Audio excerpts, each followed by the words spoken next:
కడప నగరంలోని 13 డివిజన్లోని ఓం శాంతి నగర రోడ్డు నెంబర్ 20 ప్రాంతంలో 15 ఫైనాన్స్ నిధులతో 28 లక్షల రూపాయలు వెచ్చించి శుక్రవారం ప్రభుత్వ విప్పు ఎమ్మెల్యే మాధవరెడ్డి రోడ్డుకు భూమి పూజ చేశారు. ఈ సందర్భంగా ఆమె మాట్లాడుతూ ఓం శాంతి నగర్లో ఇంతవరకు రోడ్డు వేయని ప్రాంతం గుర్తించి ప్రత్యేక దృష్టి ఉంచి ప్రజల యొక్క అవసరాల మేరకు 28 లక్షలతో రోడ్డు వేస్తున్నాం. మరో 2 రోడ్లు కూడా వేస్తే ఓం శాంతి నగర్లో మొత్తం రోడ్లో వేసినట్లు అవుతుందని ఆమె తెలిపారు. ప్రజల యొక్క కనీస అవసరాలు అయిన నీరు, రోడ్డు, కరెంటు సౌకర్యాలను అందరికీ అందించడానికి కృషి చేస్తున్నామన్నారు. కడప నగరాన్ని సుందర నగరంగా మారుస్తామని తెలిపారు.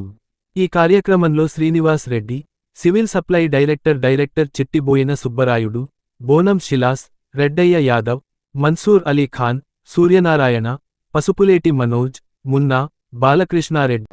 ఈరోజు ఓం శాంతి నగర్లో 28 లక్షల రూపాయల వ్యయంతో రోడ్డు వేస్తున్నాము. 2 స్ట్రెచ్లుగా దాదాపు 350 మీటర్లతో 5 మీటర్ల వెడల్పుతో వేస్తూ ఉన్నాము.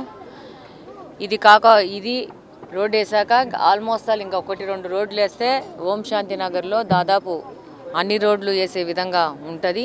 ఇంకా ఫర్దర్ వచ్చే టైంలో ఇంకా ఏదైనా రోడ్లు డ్యామేజ్ ఉంటే కూడా వాటిని కూడా ప్రపోజల్స్ తీసుకొని కంప్లీట్గా ఓం శాంతి నగర్ని డెవలప్డ్ ఏరియాగా తీసుకొచ్చేందుకు పనిచేస్తామని తెలియజేసుకుంటాం.